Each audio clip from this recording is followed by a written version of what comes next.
Howdy artists, today we're going to make autumn landscapes, but we only have the primary colors? Okay, don't worry, I'm going to show you. Let's begin with green. I'm taking a big old scoop of yellow, you can see I already started here, and I'm taking a little bit of blue and I'm mixing those together to get green. Now just know that if you put more yellow in, you're going to get a lighter green. If you put more blue in, you'll get a slightly darker green.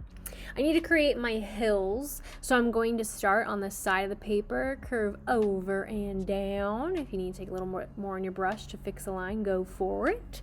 And then I'm going to pick up a little bit more again. I'm going to start halfway through that hill and curve it just right over to the other side of the paper. That's it.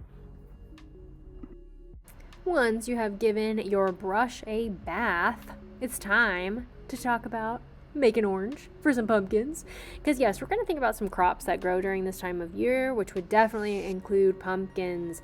So to make that orange, remember, big scoop of the yellow and just a little bit of red. Remember, yellow is a color where you don't want the other ones to overpower it, so that's why you take a big scoop of it.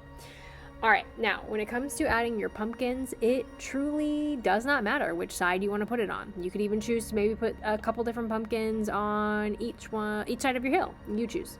Now you could choose just to do a pumpkin as a circle, or if you want to add little curves to yours like I am doing to mine, you can just add maybe like 3 ovals together and let the first one be the one in front, right? It's overlapping. Now let's talk about foreground, middle ground, background. Okay, so objects that are in the foreground is the area that is closest to us, so these are going to need to be larger. So you might notice here with my pumpkins that I'm doing the one that's closest to the edge of the paper.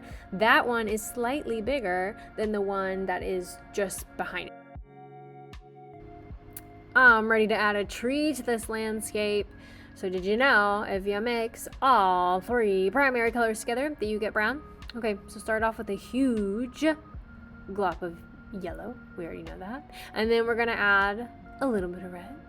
And then you guessed it, yeah, we're going to add a little bit of blue too. So sometimes when you are color mixing to brown, you might need to adjust a little more accordingly. So maybe you start to mix it and you go, oof, wow, that's looking a little green. So you need to add a little bit more red or, a little bit more yellow. So when you find the brown that you are happy with, you're going to take that and you're going to use that for your tree. Now, I like to start off my tree kind of by making like 2 parallel lines that run side by side, and I'm going to start down a little bit past the green line for my hill, because I do want this to look like this tree's in the foreground, it's closer to me. And then my method for adding branches, I like to think about them as V's. So I kind of just come into the space, I add V, V, V, and when I make my little itty bitty branches off of those V's, I just kind of think about one on each side, or maybe one on one side, not one on the other. You get to kind of play around, but the branches should definitely be like smaller than the first ones that you did, and you do get to, play around with how far out they go. I'm also going to use some brown for the stems of my pumpkin, and I can choose if I want to make those stems a little bit more flat on the top or if I want to give them a little bit of a curve. That is completely up to you. So you can see I did a couple versions. Some have little curves and some have the flat stems. Okay, now let's talk about this tree. So again, thinking about maybe the time of year and also the types of crops we might see. I'm going to start off, I'm going to give this tree some green leaves. You can see I'm kind of just doing some fast little brush strokes, and I'm letting these overlap on top of the brown.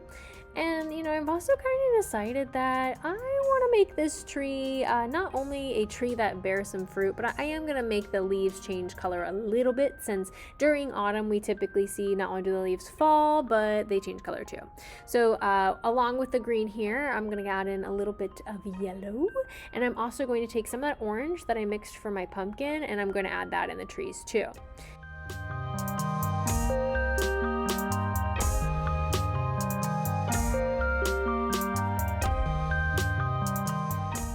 I'm also going to take some red, but instead of doing them as the fast brush strokes to look like the leaves, I want these ones to look like apples. So I'm going to take my brush, bring it around in a little circle, and I'm going to make this an apple tree.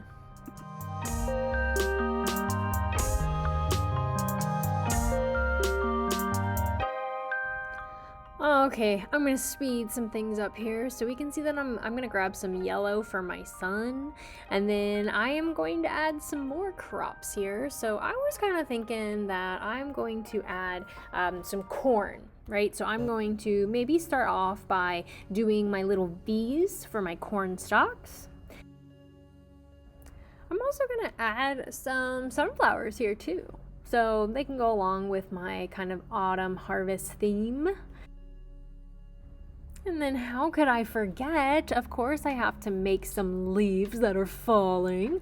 So I will take some of that yellow and that orange, and I'm going to even take a little bit of some red, and I'm going to make some leaves that are falling off the tree, but also a little pile that's on the ground as well. So I will use yellow for both my sunflower petals and for the inside part of my corn. And I'll also use some brown, you know, that brown I mixed for the tree, and I'll add that for the middle of the sunflowers too.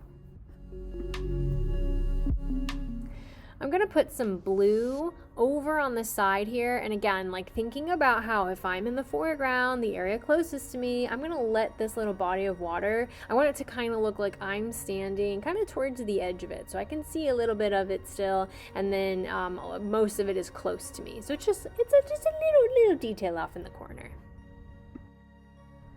And then I just couldn't help it. I really just felt like this other side needed another tree. But this time this tree is not in the foreground. It's not even really in the middle ground. It is in my background. So that's why you're going to notice that this tree is a lot smaller. It's because it's farther away. So that's why I need for it to be a little bit smaller. I'll do the same with my leaves as well. Although this time I think I'll skip the apples and I'm just going to add some red leaves here.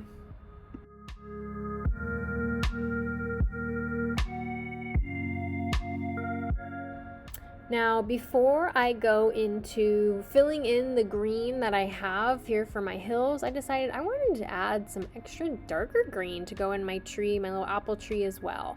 So again, thinking that if I add more blue when I'm making the green, it's going to make it a little bit darker, opposed to if it's more yellow, it's going to be a little bit lighter. So I just decided to, why not, put that little extra detail in there. All right. Then I'm going to need to move into the hills, so I'm going to want to go around my object, so please do not paint on top of that awesome tree you just made or the awesome pumpkins you just made. Please, if you need to get a smaller brush, talk to me, let's make that happen, but I really don't want to see your details covered up. So try to make sure that when you are going around, you're going slow, you're taking your time, you're showing me good craftsmanship, and we're going to fill in our hills that way. Now, if you started off this project and you filled your hills in completely and then added stuff on top of it, that's also a totally fine option.